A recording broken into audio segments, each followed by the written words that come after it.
Terima kasih Tuhan Yesus, sudah 2 bulan lebih kita tidak lagi melakukan ibadah doa di gereja. Tetapi kita bersyukur malam ini kita masih bisa bersama-sama bersekutu walaupun secara online. Dan biarlah kita tetap boleh dengan sikap hormat datang kepada Dia dan mempersiapkan hati kita, diri kita untuk boleh berdoa dan bergumul bersama dengan Dia. Mari kita bersatu dulu sebelum kita memulai ibadah pada malam hari ini.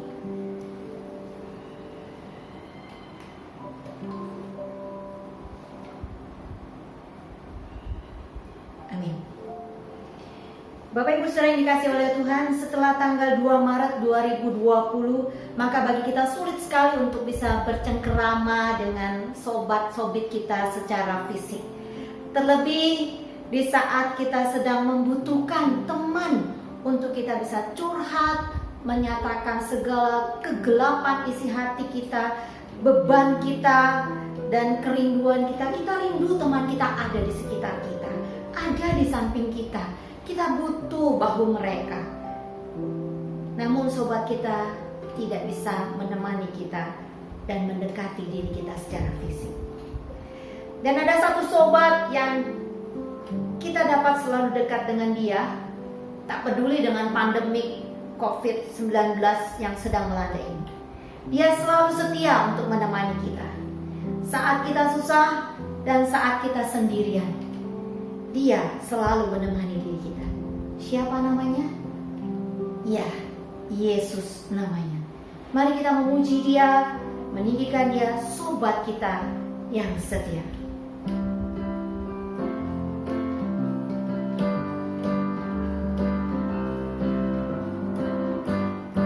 Ada satu sobatku yang setia, tak pernah dia tinggalkan diriku. Di waktu aku susah, waktuku sendirian, dia selalu menemani diriku. Namanya Yesus, namanya Yesus, nama Yesus yang menghibur hatiku. Namanya Yesus, namanya Yesus, nama Yesus yang menghibur hatiku. Ada satu sobatku yang setia, tak pernah dia tinggalkan diriku. Di waktu aku susah, waktuku sendirian, dia selalu menemani diriku. Namanya Yesus, namanya Yesus, nama Yesus yang menghibur hatiku. Namanya Yesus, namanya Yesus, nama Yesus yang menghibur hatiku. Jemaat sekalian, mari kita bersama-sama masuk di dalam doa kita. Bapa di dalam surga, di tengah gelapnya malam ini, kami boleh bersama-sama datang kepadamu ya Allah. Kami bersyukur karena Engkau sudah boleh mempersatukan kami di dalam Roh-Mu yang kudus, untuk kami boleh bersama-sama bersekutu. Persekutuan yang melampaui batasan waktu, persekutuan yang melampaui gedung, tembok gedung gereja kami, dan persekutuan yang melampaui jarak yang memisahkan kami. Kami bersyukur dan berterima kasih Tuhan. Terima kasih untuk kesempatan istimewa yang Engkau berikan, di mana kami boleh menaikkan doa-doa kami dan pergumulan kami kepadamu. Terima kasih Tuhan, di malam ini kami sangat bersyukur kami dapat berdoa bagi bangsa dan negara kami tercinta ini. Bagi sesama saudara-saudara sebangsa setanah air dan juga Tuhan saudara-saudara seiman kami yang tengah bergumul dalam masa pandemik ini. Kami berdoa Tuhan untuk pemerintah negara kami ya Allah, dalam mengatasi penyebaran virus COVID-19 ini. Engkau mengetahui keterbatasan pemerintah kami dan hanya dengan hikmat-Mu mereka dimampukan untuk mengambil keputusan dan tindakan yang tepat guna memperlambat percepatan penyebaran virus ini dan mengatasi dampak wabah ini bagi bangsa dan seluruh rakyat Indonesia ini. Tolonglah kami ya Allah dengan kemurahan-Mu, pemerintah kami dari pusat hingga ke pelosok daerah yang tengah menghadapi kesulitan besar ini, agar mereka boleh bersehati dalam menangani masalah besar ini. Ampuni kami juga ya Allah, dan ampuni pemerintah kami jika melakukan hal-hal yang tidak diperkenan oleh-Mu. Ya Allah yang Maha Pengampun, kami juga mohon ampunan bagi diri kami dan bangsa kami yang seringkali bertindak egois, tidak peduli kepada sesama kami, dan ketidakrelaan untuk kami menaati peraturan kesehatan yang ditetapkan oleh pemerintah kami. Ampunilah ya Allah, dan tolonglah kami agar kami memiliki hati yang berbelas kasihan dan bertindak bijak di masa wabah ini. Dengan kekuatan dan kuasa-Mu, kami boleh bersama-sama melalui badai ini. Kami juga memohon ya Allah, bagi bangsa kami yang terimbas langsung secara ekonomi selama pandemik ini. Banyak saudara sebangsa dan setanah air kami ya Allah, yang pada saat ini tengah gelisah dan khawatir akan masa depan mereka. Mereka yang di PHK, usaha yang terus merosot, bahkan ada yang harus menutup usaha mereka. Mereka yang tidak lagi mengerti bagaimana harus membayar tunggakan uang sekolah dan tunggakan-tunggakan yang lain. Ya Allah yang Maha Pemurah, hanya uluran tangan-Mu yang boleh menopang mereka dan menguatkan mereka, agar mereka tidak berputus asa, namun tetap berpengharapan dalam melewati badai ini. Dan berikan kepada kami yang masih Kau limpahkan kecukupan untuk peka dan rela berbagi kepada mereka yang membutuhkan, sehingga kasih Kristus boleh dinyatakan di tengah-tengah negara kami, dan khususnya bagi mereka yang belum mengenal-Mu ya Allah. Kami alaskan doa ini dengan pertolongan Allah Roh Kudus dan dalam nama Yesus Kristus, anak-Mu yang tunggal. Amin. Masih banyak beban dan pergumulan kita, tetapi kita bersyukur kita boleh datang ke altar Tuhan, bersujud dan menantikan anugerah-Nya.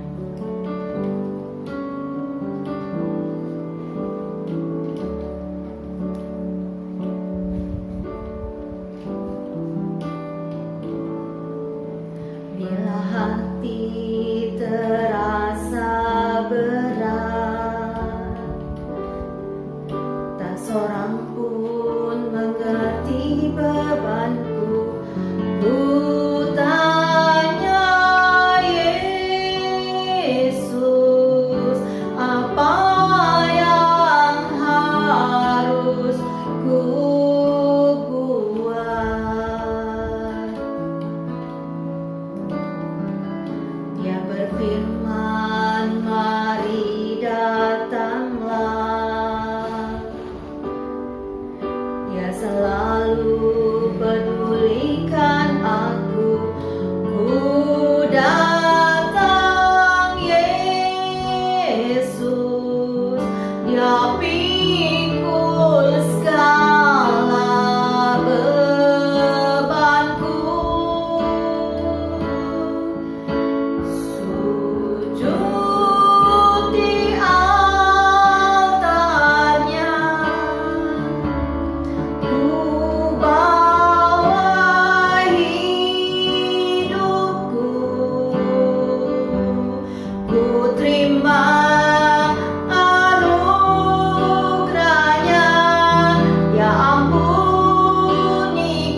mari kita bersama-sama berdoa. Saya percaya sekalipun Bapak Ibu ada di rumah, kita boleh membuka suara kita berdoa.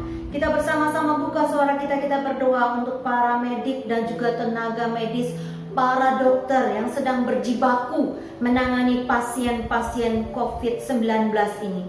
Mereka harus tinggalkan keluarga mereka. Mereka harus relakan waktu-waktu mereka, kebersamaan mereka dengan keluarga sekian bulan lamanya, dan hidup terpisah dari suami, istri, anak, dan keluarga besar mereka demi menolong para pasien yang terkena COVID-19 ini. Mari kita berdoa bersama-sama untuk mereka. Bapa di dalam surga, Bapa yang begitu baik, kami berseru kepadamu Tuhan. Kami mau menyerahkan Tuhan, khususnya Tuhan untuk para medis dan juga tenaga medis, para dokter di Indonesia ini yang sedang berjuang di dalam memperjuangkan nyawa-nyawa orang yang terkena COVID-19 ini. Tuhan, kami rindu Engkau menolong mereka, terus memberikan kepada mereka kekuatan di tengah segala ketidakberdayaan mereka dan keterbatasan mereka. Tuhan, kami percaya Tuhan, kehadiran-Mu, kemurahan-Mu, hikmat-Mu Tuhan boleh terus menguatkan mereka untuk menjalani tugas dan tanggung jawab mereka. Tuhan yang maha baik, kiranya Engkau juga menghiburkan mereka di tengah kesendirian mereka. Mereka harus hidup terpisah selama 2 bulan lebih ini Tuhan. Terpisah dari suami, dari anak, dari istri mereka secara fisik, dan bahkan dari keluarga besar mereka. Tuhan, hiburkan mereka, dan biarlah Tuhan mereka boleh tetap terus bertahan untuk boleh bisa menolong saudara-saudara kami sebangsa setanah air yang terkena penyakit COVID ini. Kami percaya Tuhan, kekuatan-Mu lah yang boleh Tuhan menopang hidup mereka saat ini. Hikmat-Mu lah Tuhan yang boleh terus Tuhan memberikan kepada mereka kemampuan di dalam menangani pasien-pasien yang ada di rumah sakit, yang bahkan Tuhan mereka sendiri kadang-kala tidak mengerti apa yang harus mereka lakukan. Tuhan, kuatkan mereka. Ini seru doa kami Tuhan, yang kami bawa di dalam nama Tuhan kami Yesus Kristus. Amin. Kita juga berdoa untuk keluarga para medik dan dokter-dokter yang sudah menjadi korban keganasan virus ini. Kiranya kasih dan penghiburan Tuhan boleh terus menguatkan keluarga yang ditinggalkan. Saudara-saudara, kita juga akan berdoa untuk para ahli yang tengah berupaya keras untuk menemukan vaksin dari virus ini. Beberapa para ahli sedang berkolaborasi di Amerika Serikat pada saat ini. Kiranya hikmat dari Allah boleh terus membimbing mereka sehingga mereka bisa mempercepat upaya mereka di dalam menemukan vaksin daripada virus yang ganas ini. Mari kita berdoa untuk kedua hal ini. Sekali lagi Tuhan, kami boleh berseru kepadamu ya Allah. Allah kami yang hidup, Allah yang memegang seluruh kendali kehidupan setiap manusia. Kami berdoa Tuhan untuk para medis, juga Tuhan untuk para dokter yang sudah menjadi korban keganasan virus COVID-19 ini. Tuhan, kami berdoa kiranya Engkau menolong setiap keluarga yang mereka tinggalkan. Engkau menghiburkan mereka, Engkau menopang hidup mereka, dan biarlah Tuhan teladan yang ditinggalkan oleh setiap para medis dan juga para dokter yang sudah kembali ke pangkuan ini Tuhan, mereka boleh ikuti. Mereka boleh melihat pengorbanan besar yang sudah mereka lihat melalui suami, istri, ataupun anak-anak mereka. Kami berdoa Tuhan, biarlah penghiburan itu boleh menghapus air mata dari keluarga-keluarga yang ditinggalkan. Kami juga berdoa Tuhan untuk para ahli, pakar sains yang sedang berjuang, berusaha keras, berkolaborasi bersama-sama untuk bisa menemukan vaksin dari virus yang ganas ini Tuhan, sehingga bisa menolong banyak orang di seluruh dunia ini bisa terbebas dari virus yang ganas ini. Tuhan, kiranya Engkau memberikan kepada mereka hikmat bijaksana-Mu Tuhan, sehingga Tuhan vaksin daripada virus ini dapat segera ditemukan dan dapat segera menolong jutaan jiwa yang sedang menanti untuk kesembuhan daripada penyakit ini. Bapa di dalam surga, kiranya kasih karunia-Mu Tuhan boleh menolong setiap para ahli ini, sekalipun mereka pandai, namun hikmat manusia terbatas.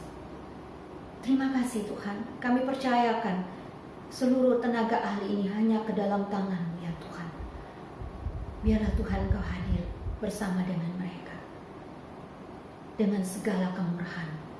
Di dalam nama-Mu Tuhan Yesus Kristus, Juru Selamat kami, hidup kami berdoa. Amin. Bapak Ibu, ada sebuah lagu yang saya pelajari ketika saya masih kuliah. Dan tidak jarang saat saya menyanyikan lagu ini, air mata menetes, dan dalam hati saya timbul sebuah teguran dan kritik atas sikap saya kepada Tuhan. Karena bukan perkara mudah, bahkan sulit untuk bisa menjadikan Dia yang terindah.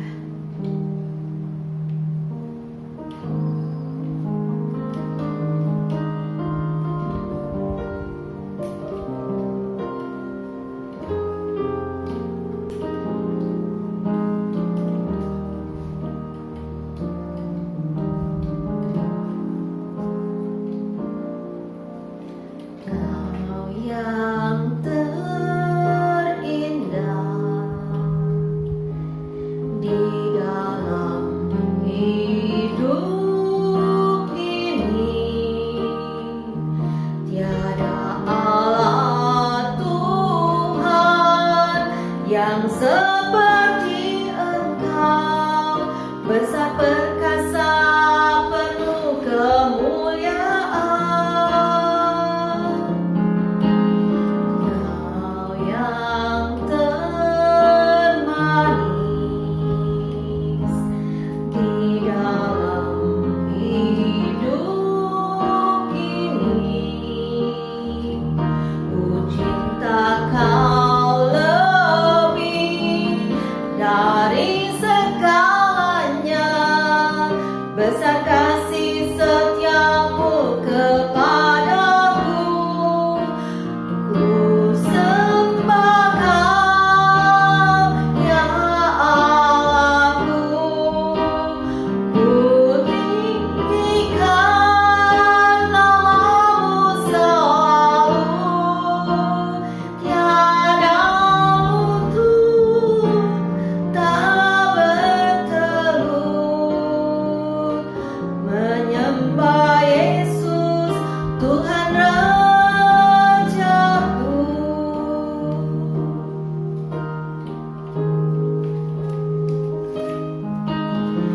Kau yang termanis di dalam hidup ini, ku cinta Kau lebih dari segalanya, besar kasih setiamu kepadaku. Ku sembah Kau ya Allahku, ku tinggikan nama-Mu selalu. Tiada lidah tak mengaku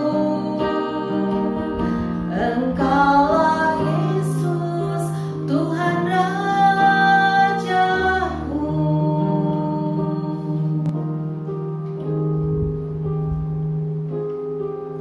Jemaat terkasih, akhir-akhir ini di WA group yang ada di handphone saya sering melihat rekan-rekan memposting foto kebersamaan di masa lalu, masa sebelum COVID-19 masuk ke negara kita.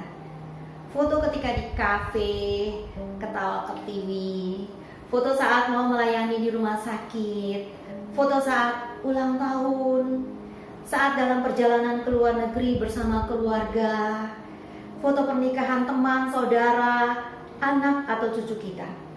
Dalam foto tersebut terlihat para wanita tampil maksimal dengan alis tergambar, eyeshadow, blush on, dan juga lipstick yang merona. Tak lupa gigi putih yang berbaris rapi. Untuk itu kita tidak lupa menggosok gigi tentunya. Kalau sekarang sih gak sikat gigi orang juga nggak tahu ya, karena kita semua pakai masker. Dan juga kalau kita mencibir, orang juga nggak akan tahu. Di foto tersebut kita tampil tanpa masker dan tanpa jarak. Saat ini kalau dekat-dekat atau bersentuhan, orang sudah takut. Semua ceria dan riang di foto. Bergaya mulai dari yang normal sampai yang alay. Di dalam kebersamaan kita tidak ada ketakutan ketika seorang batuk atau bersin. Kalau sekarang orang akan ambil langkah 1000 jika ada orang di sebelah kita batuk atau bersin. Dan yang paling penting, tagar di bawah foto itu adalah, kapan ya kita bisa seperti ini lagi? Kapan ya kita bisa bersama-sama lagi melayani? Kapan ya kita bisa lagi nongkrong-nongkrong di kafe? Kapan dan kapan? Kapan ya kita bisa keluar rumah dengan bebas tanpa rasa takut? Kapan ya kita bisa lagi dekat-dekatan seperti ini secara fisik dalam kebersamaan? Semua merindukan masa lalu, momen-momen indah, kesenangan masa lalu. Ketika saya mengingat akan hal ini, saya teringat pada bangsa Israel. Di dalam Bilangan pasal yang ke-11, ayat yang ke-4 dan yang ke-5, Musa mencatat, pada waktu itu orang-orang bajingan yang ada di antara mereka kemasukan nafsu rakus, dan orang Israel pun menangis. Nafsu rakus dan orang Israel pun menangislah pula serta berkata, siapakah yang akan memberi kita makan daging? Kita teringat kepada ikan yang kita makan di Mesir dengan tidak bayar apa-apa, kepada mentimun dan semangka, bawang prei atau daun bawang, bawang merah, dan bawang putih. Bangsa Israel sedang merindukan masa-masa di Mesir, masa-masa di mana mereka bisa makan enak, makan daging, makan ikan, makan bawang putih, bawang merah, daun bawang, timun, semangka, dan lain sebagainya. Menurut mereka tidak bayar. Bangsa Israel saat itu tidak memandang bahwa Tuhan yang sudah memberikan pembebasan kepada mereka. Itu penting. Bangsa Israel juga tidak memandang bahwa kemerdekaan yang Tuhan berikan itu sebagai hal yang jauh lebih penting daripada semua makanan itu. Tidak. Mereka lebih mengutamakan kesenangan mereka dan perut mereka. Semua itu hanya kebutuhan dasar, bukan? Bukan sedang kelaparan mereka pada saat itu juga. Tapi Tuhan memberikan kepada mereka mana yang turun dari langit tanpa mereka harus berlelah-lelah atau menukar dengan kebebasan mereka, seperti mereka alami di Mesir. Mereka ingat Mesir, sekalipun mereka dijajah, jadi pekerja rodi, disiksa, tapi hanya untuk dapatkan makanan-makanan gratis, mereka rela untuk itu. Mereka rela menggadaikan kebebasan mereka dan masuk ke tanah perjanjian demi untuk makanan-makanan dasar, daging, ikan, dan lain sebagainya. Tuhan Yesus pernah dibujuk si jahat untuk mengambil jalan pintas setelah berpuasa 40 hari 40 malam. Ketika rasa lapar begitu menuntut untuk dipuaskan segera, iblis berkata, si jahat berkata kepada Tuhan Yesus, ubahlah batu-batu ini menjadi roti. Sekalipun dalam keadaan yang sangat membutuhkan, sangat lapar, namun Tuhan Yesus tidak mau menukarkan kebutuhan dasar itu dengan ketaatan kepada firman Tuhan. Apa yang menjadi kerinduan kita saat ini ketika melihat foto-foto itu? Kesenangan masa lalu, kenyamanan masa lalu, kebebasan. Apalagi kalau remaja nongki-nongki ya di kafe, itu merupakan sebuah kebebasan, lepas dari ocehan orang tua yang di rumah. Atau kita ingat akan kejayaan kita, kita ingat akan pengakuan kita, pengakuan orang lain atas diri kita dan apa yang kita lakukan.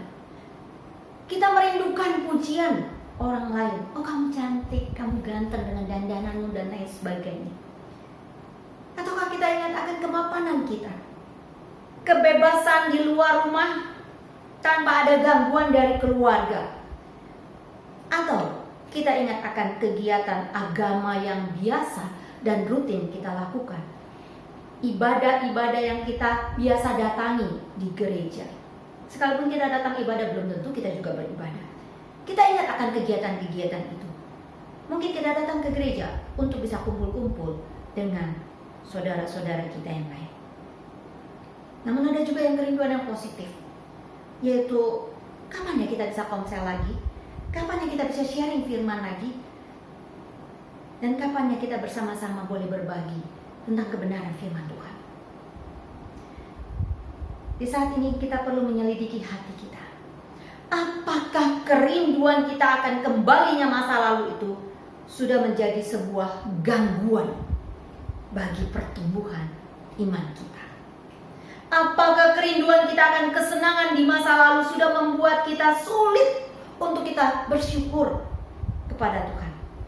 Dan pada saat ini kita selalu menyalahkan kondisi dan situasi yang sedang melanda dunia ini.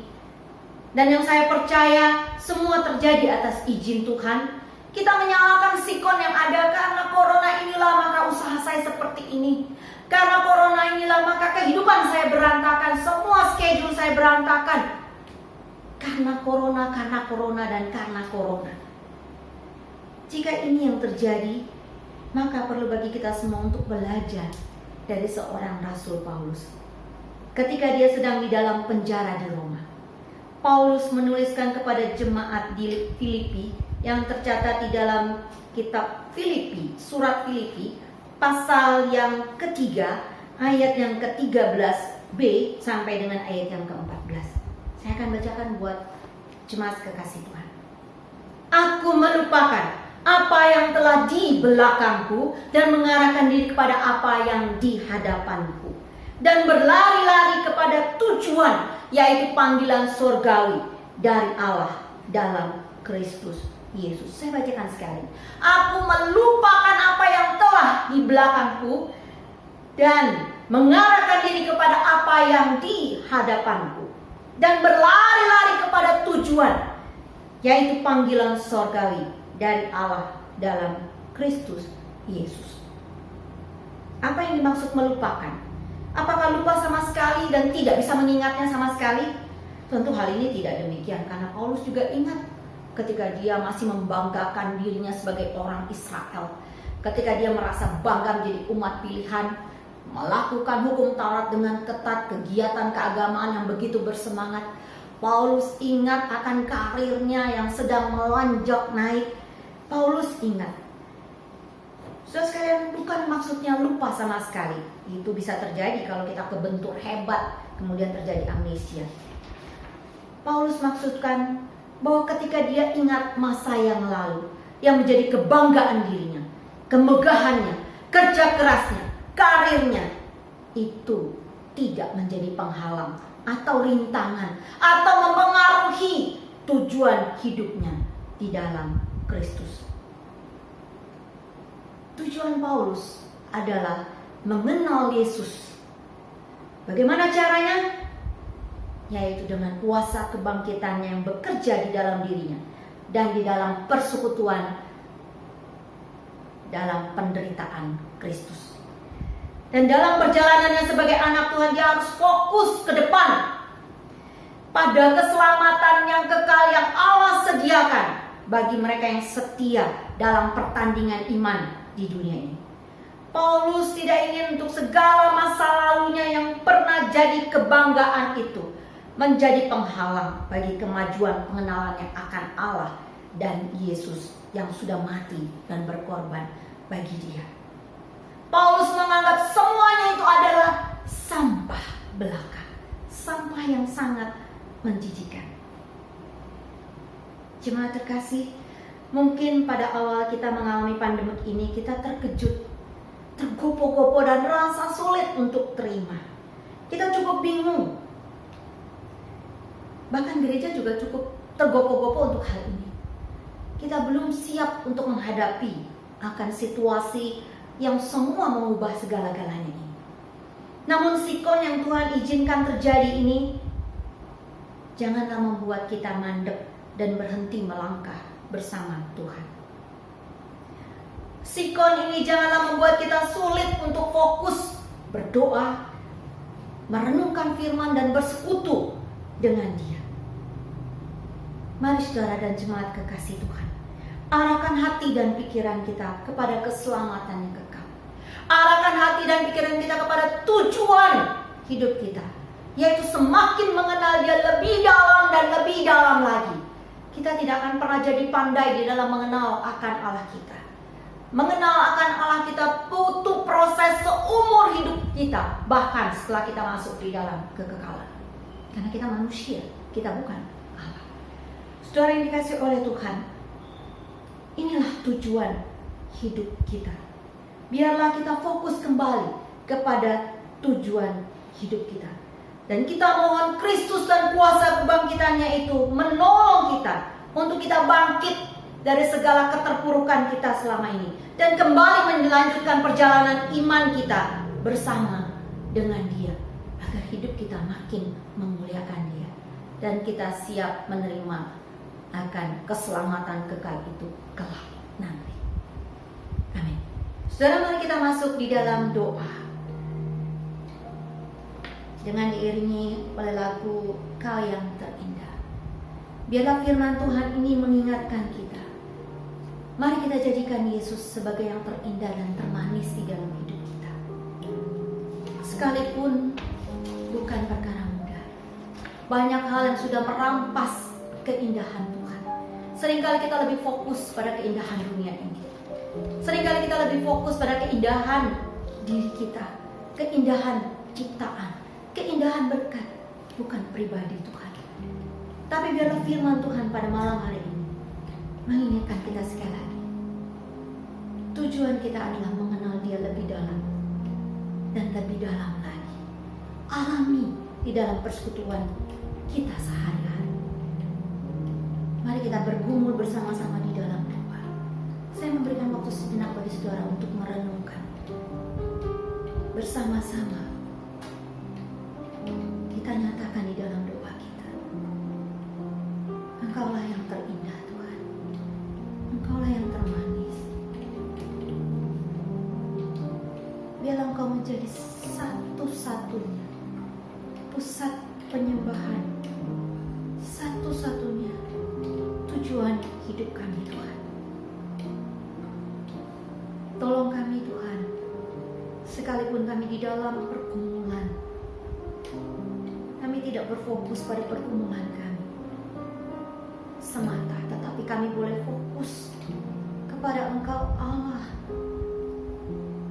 yang mengatur segala-galanya dan Allah yang berdaulat, Allah yang kami kenal di dalam Tuhan kami Yesus Kristus. Biarlah di dalam masa-masa seperti ini juga Tuhan, kami kembali Tuhan boleh melangkah maju. Kami kembali Tuhan boleh diteguhkan iman kami, dikuatkan. Karena kami tahu Tuhan, kami sedang ada di dalam sebuah pertandingan iman, dan Engkau ada bersama dengan kami sesuai dengan janji. Aku akan menyertai Engkau sampai kepada akhir zaman.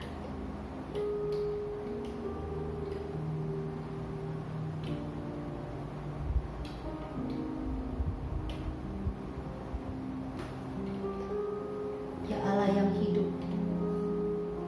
ya Yesus Kristus dan Allah Roh Kudus yang ada bersama dengan kami.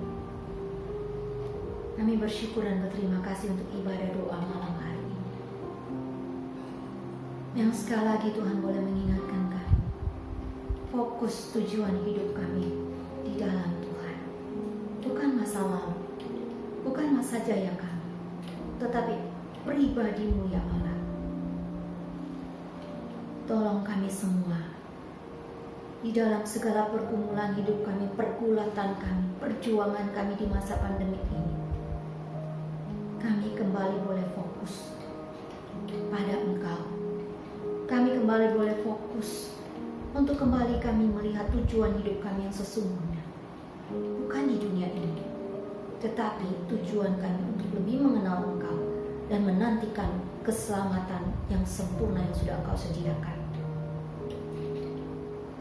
Terima kasih Tuhan. Terima kasih. Kami bersyukur, kami berdoa, menyerahkan juga Tuhan untuk saudara-saudara seiman kami yang sedang bergumul dengan sakit penyakit mereka. Tuhan, tolong mereka, berikan pada mereka pengharapan. Karena Engkaulah Allah yang sumber pengharapan itu. Dan Engkau tahu yang terbaik. Engkau tidak pernah meninggalkan kami, sekalipun kami di dalam keadaan yang sakit sekalipun, Engkau hadir. Berikan pada mereka kekuatan iman ya Tuhan. Terima kasih Tuhan. Kami bersyukur, kami berdoa dalam nama Tuhan Yesus. Amin. Ibadah doa kita selesai. Selamat malam. Tuhan Yesus memberkati. Amin.